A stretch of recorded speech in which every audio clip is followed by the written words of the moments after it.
Hello and welcome to Protolyst. Today I want to walk you through a research workflow that we use to expedite and make more efficient our workflow when we're going out and trying to synthesize new ideas, create content, or just generally summarize and upskill on different concepts.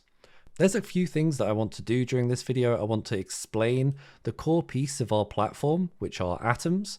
I want to talk you through some of our workflow elements, like how to upload PDFs or research papers, and how to import web pages. I then want to walk you through a workflow that I personally use to collect information and synthesize it before turning it into new content. The first idea that I want to introduce you to is that of an atom.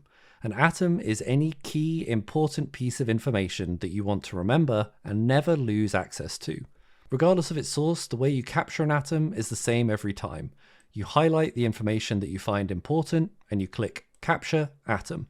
That will pop up a window for you to give you the opportunity to give tags to this atom or to add a further explanation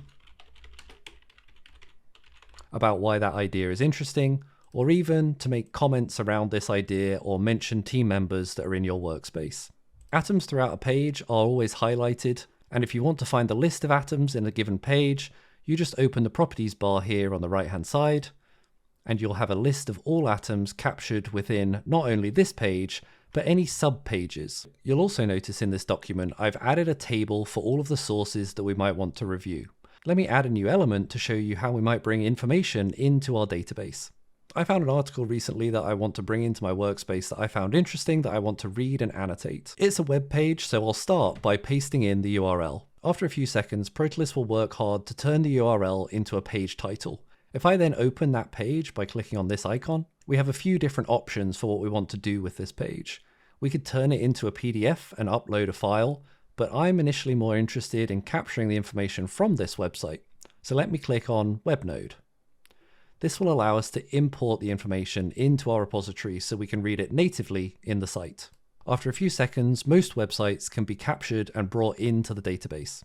As I then read through this article, I'm going to try and capture information that feels important so that I can remember it and use it later. You see, as I capture information, it appears on the right-hand side. If I want to just look at the atoms and not be distracted by the other properties, I can switch to the atoms only view. I'm going to spend a minute or so just collecting information from this article.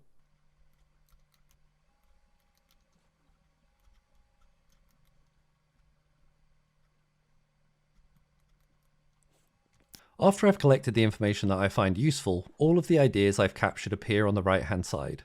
In most document platforms, they would be locked away within this given document and wouldn't be available to you when you actually go and do the write-up. However, here in Protolyst, if you've captured information in a document, we really try and make it easy to liberate those ideas into other places throughout the workspace. If I close this page, we'll see that those ideas are now available for me in this parent page. This is because the atoms of any subpage are always propagated upwards to the parent page.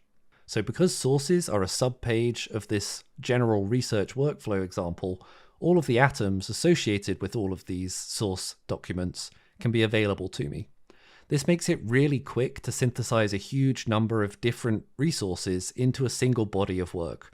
To start generating my content, I might start by plucking a few key ideas to help me get started writing. As I drag an atom into the page, it automatically gives me a reference as to where that idea came from. With a click on the reference, you can find exactly which document and where in that document this idea came from. This makes it really quick to reference ideas and make sure you've understood them in the right context. I'm going to spend a minute just turning this into a quick summary of this document. Using this simple workflow and adding more documents into our sources table, we can synthesize huge amounts of information and recall accurately the important facts out of all of these ideas, allowing us to quickly synthesize ideas and turn them into new content or write-ups or summaries. I hope this gives you a starting point to explore your own research workflow, and I hope you enjoy using Protolyst.